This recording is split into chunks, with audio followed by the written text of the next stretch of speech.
தட்டை, சீடை, முறுக்கு, ரிப்பன் பக்கோடா, அதிரசம், என்ன வேணாலும் செய்யுங்க. ஒரே ஒரு 5 லிட்டர் இதய மந்த்ரா கடல் எண்ணெய் பேக் ஒரு மாசம் முழுசுக்கும் அத்தனை சமையல் முடிச்சு விடலாம். இதய மந்த்ரா. பீகாரில் இந்திய தேர்தல் ஆணையத்தால் நடத்தப்பட்டு வரும் வாக்காளர் பட்டியல் திருத்த பணிகள் நாடு முழுவதும் பரபரப்பை உண்டாக்கியுள்ளது. மொத்தமுள்ள 7.9 கோடி வாக்காளர்களில் 65.2 லட்சம் பேர் நீக்கப்பட்டுள்ளதாக தேர்தல் ஆணையம் தகவல் தெரிவித்துள்ளது.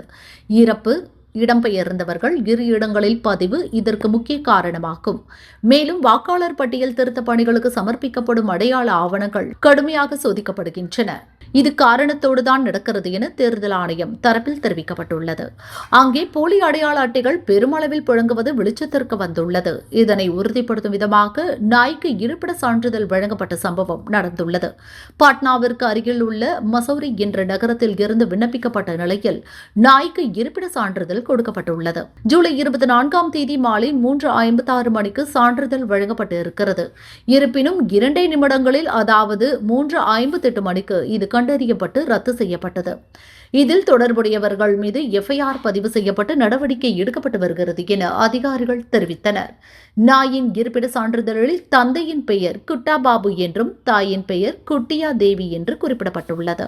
சான்றிதழ் பெற்ற நாயின் பெயர் டாக் பாபு என குறிப்பிடப்பட்டு கோல்டன் ரெட்ரீவர் நாயின் புகைப்படமும் இடம்பெற்றிருக்கிறது. முகவரியில் கவுலிச்சக் வார்டு எண் 15 மசௌரி தபால் நிலைய பகுதியில் வசிப்பதாகவும் இருக்கிறது. வருவாய் அதிகாரி முராரி சவுகான் என்பவர் டிஜிட்டல் முறையில் கையெழுத்திட்டு அந்த சான்றிதழ் வழங்கியுள்ளார். இந்த நிலையில் சம்பந்தப்பட்ட அதிகாரி பணியிடை நீக்கம் செய்யப்பட்டுள்ள நிலையில் சைபர் கிரைம் போலீசார் விசாரணை நடத்தி வருகின்றனர்.